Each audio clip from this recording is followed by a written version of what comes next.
I have a confession to make, and after I make this confession, if you want to unsubscribe and stop watching the channel, I totally understand.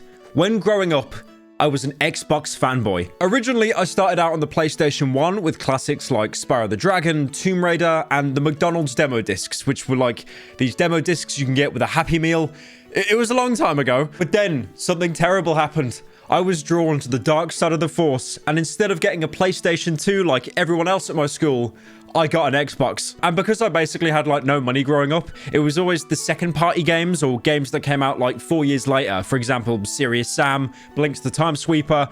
And today, those are some of my favorite games. But out of all the games that I had on the original Xbox, the one king, the GOAT, was Halo 2. Halo 2 was the best, and I started straight off on that. I never played the original Halo until years later.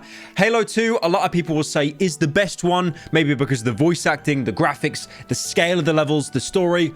My personal opinion on why it was the best Halo is because you could have dual SMGs that took about 3 to 5 years to reload after firing them. I also specifically remember as a kid playing Halo 2, and I think about a third of the way into the game, you switch perspectives from the Master Chief and you start playing as the Arbiter. I remember seeing it as a kid just thinking, oh, this is a cool cutscene. But then when you actually got to play as the Arbiter, bro, I was like 12. My face was glowing. And then a couple years later, I moved on to the Xbox 360 and I got Halo 3, and it was just as good as Halo 2, maybe even a little bit better. I remember when Halo 3 came out, and I think for the next couple years, I got absolutely no sunlight whatsoever because every single day I was on multiplayer grinding some kind of helmet or some kind of armor. For example, the Hayabusa helmet.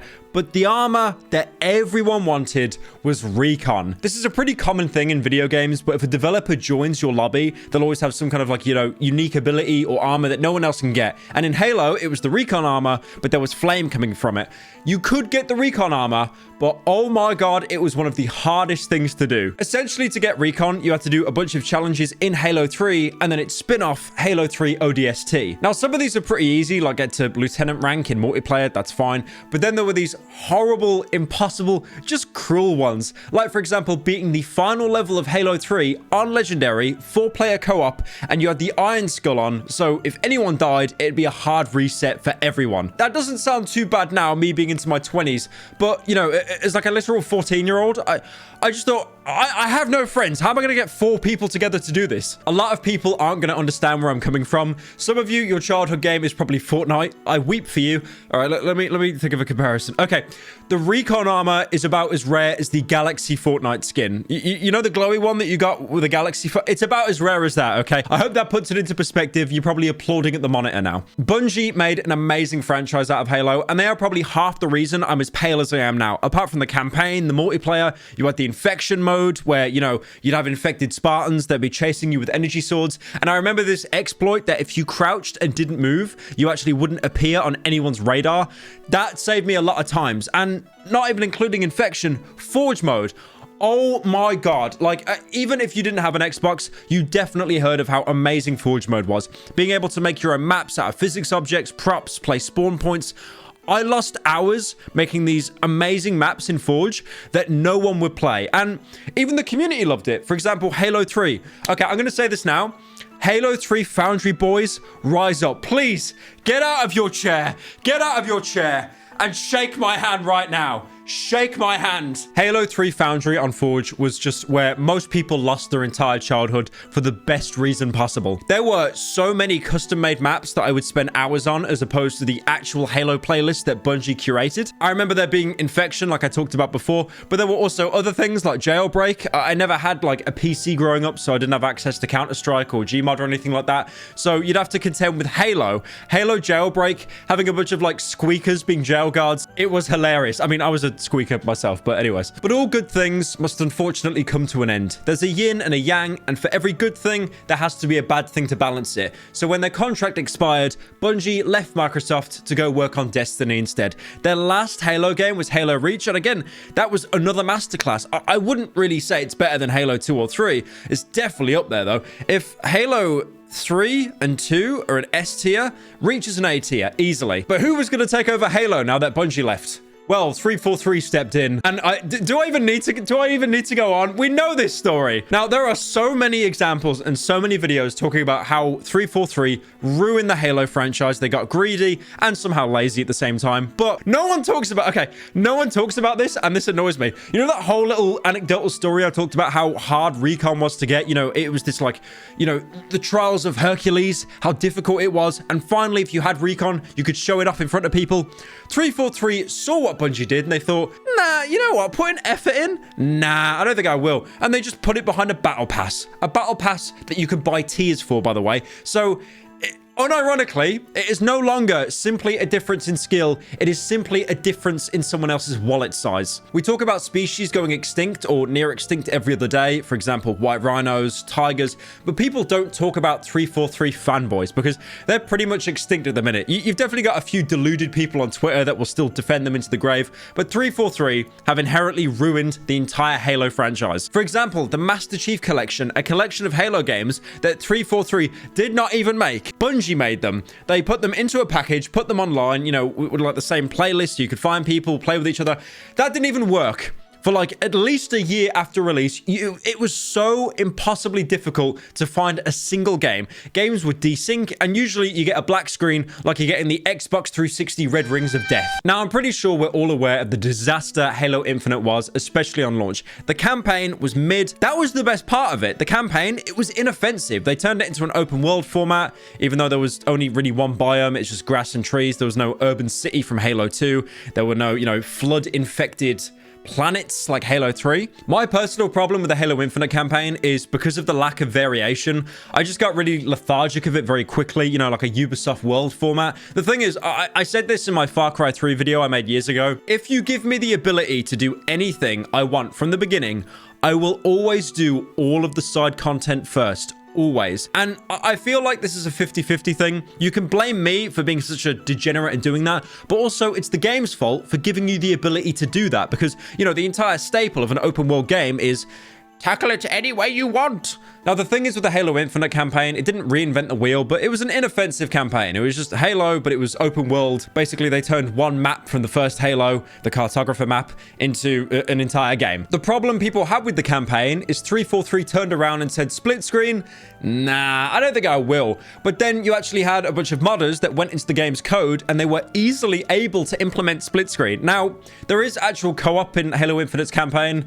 I don't know who's doing that now. Like they added it literally a year after the game came out. Still no split screen, probably never. And apparently this was the most expensive Halo game to make. I keep seeing this buzzword that it costs, you know, $500 million, $500 million.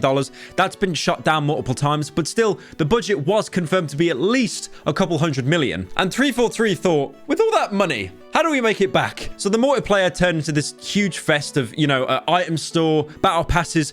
To be fair, I'm not going to rib on Infinite that much about this because every single multiplayer game does this now. To single Infinite out for, you know, an industry-wide problem would be a little bit petty. I still do want to go on a little bit of a rant of how much I hate this entire system, though. I mean, obviously, yeah, you know, loot boxes, le bad. Wow, I deserve an award now. But my entire point is, like, you know, playing games to get unlocks, that just seems to be completely gone now. I remember in, like, the original COD 4 Modern Warfare, you get these little Intel laptops, and basically the more you collected, the more cheat codes you can get. And I think it ended with you getting some kind of like slow-mo function that you could activate whenever you wanted. It was cool. I was like 14. I was like, holy shit, this is amazing. And then even in Halo 3, for example, in Halo 3, if you beat the campaign on legendary difficulty, you would have unlocked the EOD armor for multiplayer, something in single player to unlock something for multiplayer. Even in Halo 3 ODST, if you beat the game on legendary, you would have unlocked Dare, some girl wearing the Recon armor for the firefight mode, which is their like wave survival mode. What does Halo Infinite have for beating the campaign on legendary? Nothing. I think you get an achievement, nothing.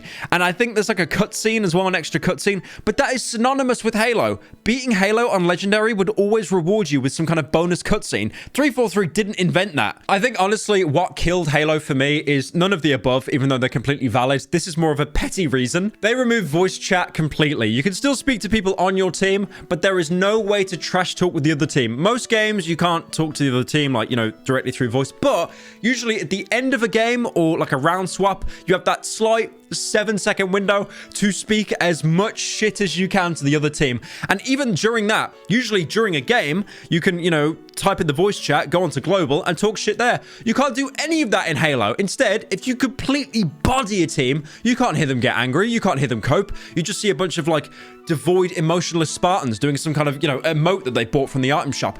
I feel like playing Halo Infinite. I feel like Will Smith and iRobot going to the factory assembly line and seeing those thousands of robot models. It just feels so soulless. Now, I mentioned earlier that dying breed of 343 fanboys. I'm going to call them the 34 copers. They are hell-bent on thinking that somehow they're going to turn this around. Maybe 5 years later, the game is actually fun. Too late. But unfortunately, it seems to be over for 34 copers because Microsoft have recently announced that they are cutting 10,000 jobs from their company, mostly in the gaming sector. This comes a year after they announced that they were going to acquire Activision Blizzard for around $69 billion.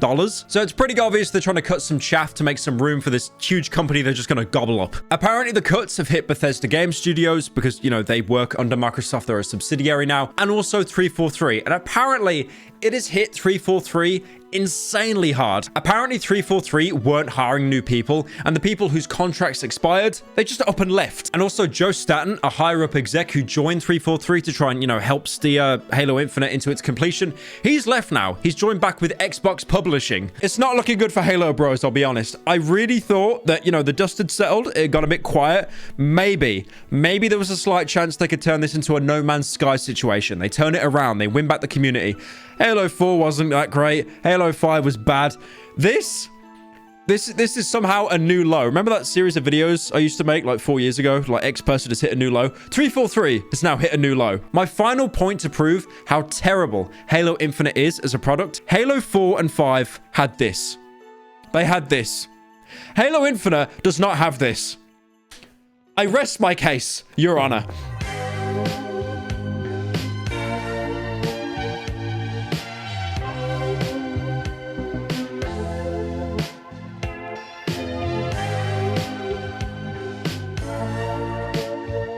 Fuck